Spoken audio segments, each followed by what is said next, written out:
Rajkot marketing યાર્ડમાં આજે વિવિધ કૃષિ પેદાશોની નોંધપાત્ર આવક જોવા મળી હતી. ઘઉં, કાળા તલ, મગફળી, ડુંગળી, લસણ સહિતના પાકોમાં સારો વેપાર થતા દિવસભર ખરીદી વેચાણની ચહલપહલ જોવા મળી હતી. સૌરાષ્ટ્રના વિવિધ વિસ્તારોમાંથી ખેડૂતો પોતાની ઉપજ લઈને યાર્ડ પહોંચ્યા હતા. યાર્ડમાં ઘઉંની આવક 640 ક્વિન્ટલ નોંધાઈ હતી.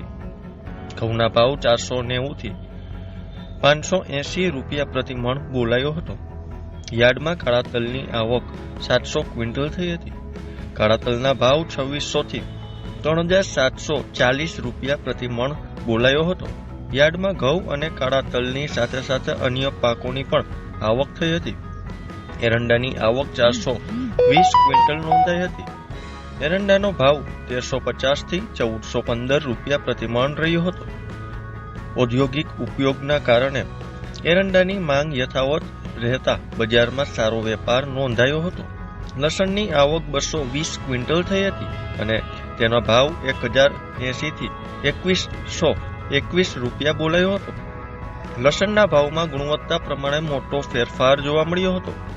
સારી ક્વોલિટીના કારણે ઊંચા ભાવ મળ્યા હતા. મગફળીની આવક 600 ક્વિન્ટલ થઈ હતી. મગફળીના ભાવ 1200 થી 1650 રૂપિયા એક મણનો બોલાયો હતો. મેથીની આવક 200 ક્વિન્ટલ નોંધાઈ હતી.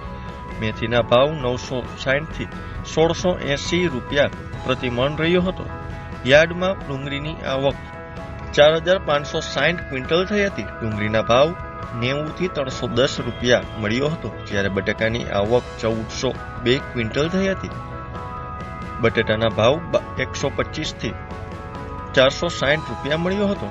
રાજકોટ માર્કેટિંગ યાર્ડમાં સૌરાષ્ટ્રના મહત્વપૂર્ણ કૃષિ વેપાર કેન્દ્રોમાંનું એક ગણાય છે. દરરોજ મોટી સંખ્યામાં ખેડૂતો અહીંયા પોતાની ઉપજ વેચાણ માટે લાવે છે. વિવિધ પાકોની સતત આવકને કારણે બજારમાં સક્રિયતા જળવાઈ રહે છે અને ખેડૂતોને ખુલ્લા બજારમાં સ્પર્ધાત્મક ભાવ મળી રહ્યા છે. યાર્ડમાં વેપારીઓ અને ખેડૂતો વચ્ચે સકારાત્મક વાતાવરણ જોવા મળ્યું હતું. આવનારા દિવસોમાં વિવિધ પાકોની આવક યથાવત રહેવાની સંભાવના વ્યક્ત કરવામાં આવી હતી. ખાસ કરીને ગરમીના દિવસોમાં લીંબુ, લસણ અને અન્ય ઉપજના કારણે ભાવ પર સૌની નજર રહેશે. રાજકોટ માર્કેટિંગ યાર્ડમાં વિવિધ કૃષિ પેદાશોની સતત આવકને કારણે બજારમાં સક્રિયતા જળવાઈ રહે છે.